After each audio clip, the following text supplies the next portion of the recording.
He hadn't been with a woman in 12 long years, and the first one to land in his arms was a ghost, a whisper of a girl who'd been through hell.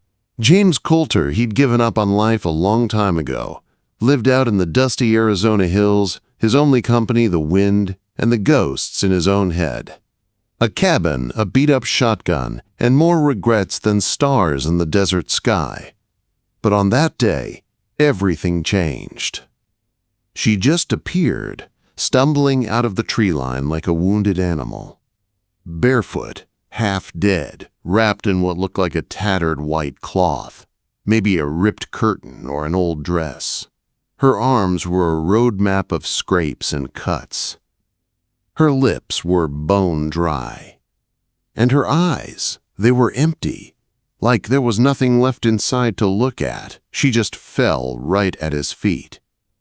No cry, no name, just those two words, a desperate plea as she held that dirty cloth tight against her chest.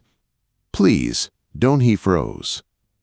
There wasn't much blood on her, not at first, but she was shaking so hard, she looked like she'd just walked out of a house fire. He took a step closer.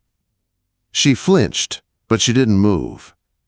And that's when the cloth slipped, just a little, and what he saw made his gut clench. Her back was a landscape of pain. Burns, bruises, ugly twisted scars, shapes and letters like someone had tried to write their name right onto her skin. James stumbled back. It wasn't the wounds themselves. It was the way she just curled in on herself, like she'd learned how to disappear. And for a second, all he could see was Tennessee, the war, the girl he couldn't save, the one who looked at him with that exact same broken stare. He'd walked away once. He'd sworn he'd never do it again. So he took his old coat, slowly, gently, and wrapped it around her like a promise. He didn't say a word, didn't ask a single question. He just picked her up and carried her away from whatever darkness she'd escaped. And for the first time in a very long time, he felt a flicker of something, alive. He thought the worst was over. He had no idea the real storm was just beginning. The cabin was warm, but up in those hills, the night air had a real bite to it. It wasn't cold enough to freeze, but after what she'd been through, a soft breeze would feel like an icy whip. He laid her down gently on the old cot by the far wall. She didn't speak. She didn't even try to cover herself, more than she already was, just curled up tight, clutching the coat he'd given her like it was the only thing holding her together. James didn't ask questions. He didn't want to spook her, and honestly, he wouldn't have known where to start. So he did what men like him do when there's nothing else to say. He built a small fire in the stove, not because it was cold, but because the sound of the wood crackling gave the place a heartbeat. She didn't move much. Her eyes just kept scanning the cabin walls, like she was waiting for someone to burst through the door. Every noise outside made her jump. Even the wind whispering against the shutters seemed to rattle her bones. James made some coffee.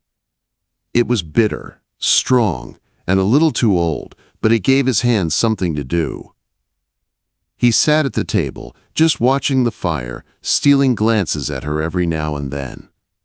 She was still breathing, still silent, but the way she held onto that coat, it told him she hadn't given up completely. A little later that night, she stirred, just slightly. Her head turned, and her eyes found his for a single moment.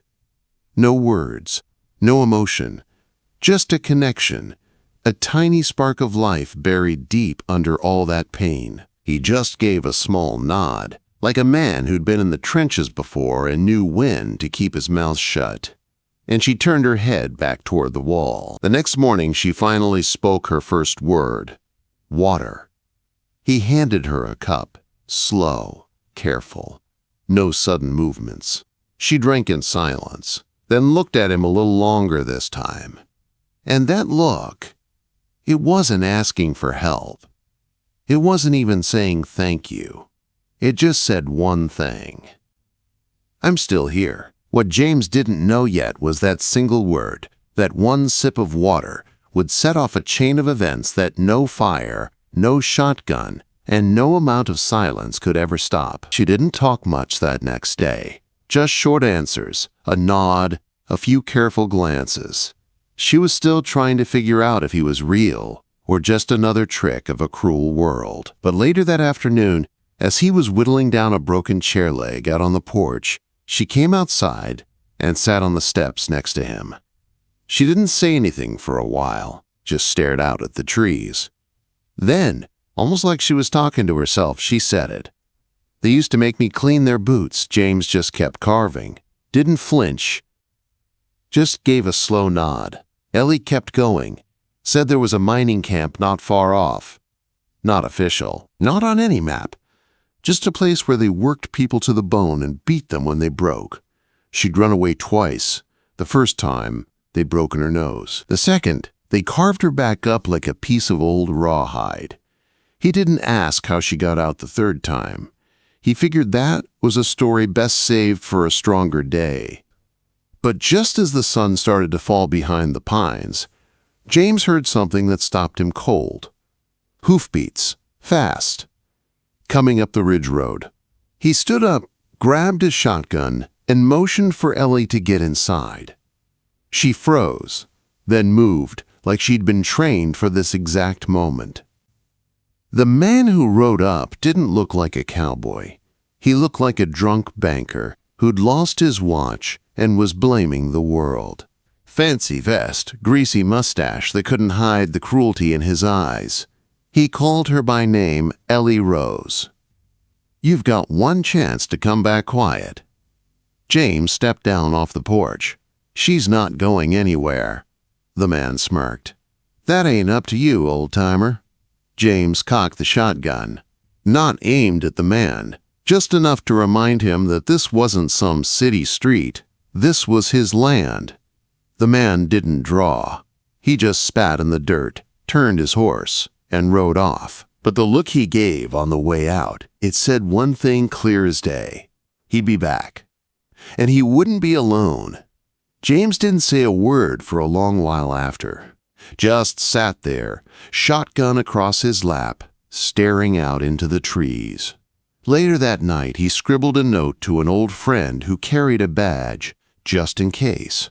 If you're still with us, I'd say you're just like James. You need to know what happens next. And trust me, you'll want to be around for it.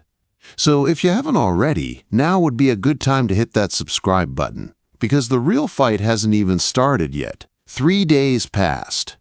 They were quiet ones, but not the peaceful kind. The kind where even the wind feels like it's holding its breath, waiting. James stayed close. He didn't say it, but Ellie knew he was keeping watch. He didn't cut wood, didn't check his traps. Just cleaned that shotgun like it was a holy ritual, like the world was about to go to hell. Then it happened. Late afternoon, the air went still. No birds, no bugs. Just the sound of hooves and dust rising on the ridge road. 3 riders this time. They weren't ranchers, they weren't lawmen. They rode like they didn't have to ask for permission. James stood in the doorway, Ellie right behind him, holding her breath. One of the men was the same one who'd come before. This time, he wasn't there to talk. He raised his voice. "Step aside." Old man James didn't move. The second rider shifted in his saddle, his hand drifting toward his belt. James didn't wait. He fired. The man yelped, dropped like a sack of grain, blood pouring from his leg. The other 2 froze. They didn't run, but they didn't move forward either. That's when another voice cut through the air. Calm, steady, worn like old leather. "I'd think real hard about your next move." From the tree line, a man stepped out. A badge on his chest, a rifle held low. Abram Hale. James, old war buddy. Now, the sheriff of the whole damn territory. Abram looked each of them in the eye. Here's my jurisdiction, and she's under my protection now." The wounded man groaned. His friend cursed under his breath, but none of them reached for their guns again. They left. Slowly, but they left. Later, James asked Abram how he knew to come. Abram just smiled. "You send a note that smells like gunpowder and regret." I figured it was serious. And if you think that's the last time these men will cross paths, you might want to stick around, because some stories don't end with a gunshot. They just begin there. The dust settled. The cabin was quiet again, but not the same kind of quiet as before. It wasn't heavy or haunted. It was quiet in a way that let a man hear his own breathing and not hate it. Ellie didn't hide anymore. She still jumped at loud noises, still woke up sweating some nights. But now she sat at the table in the morning. She drank her coffee slow. She helped gather firewood. She asked questions about the stove. Little things. But little things mean everything when you've come back from the edge. James noticed it too. The way she'd look out the window longer each morning. The way she'd laugh, barely a sound. But it was there. And how he wasn't sure what to do with it. He wasn't sure if he was fixing her, or if she was fixing him. Maybe it didn't even matter. One evening, she brought in a basket of wildflowers and set them by the window. He didn't say a word, but the next day he swept the porch clean for the first time in years. They didn't talk about love. They didn't even call it anything at all. But one night, over a plate of stew and black coffee, she looked up and asked, "You ever think some folks were put here not to save others, but to give them space to save themselves?" James didn't answer. He just nodded. Because if he'd opened his mouth, the wrong words might have come out. And that's how it went. Two people. A cabin. A slow healing that didn't need permission or explanation. But here's the thing. How many folks like Ellie are still out there right now? How many Jameses are sitting alone, thinking their story is over? Sometimes all it takes is one decision. One small act of kindness. One moment of not walking away. So let me ask you something. Who are you in this story? Are you the one running or the one who stands still and opens the door? If this story meant something to you, give it a like. Maybe share it. Maybe just let it sit with you for a while. And if you want to hear more stories like this, real ones, rough ones, the kind that stay with you, go ahead and hit that subscribe button. Because out here in the West, stories don't end. They just keep writing.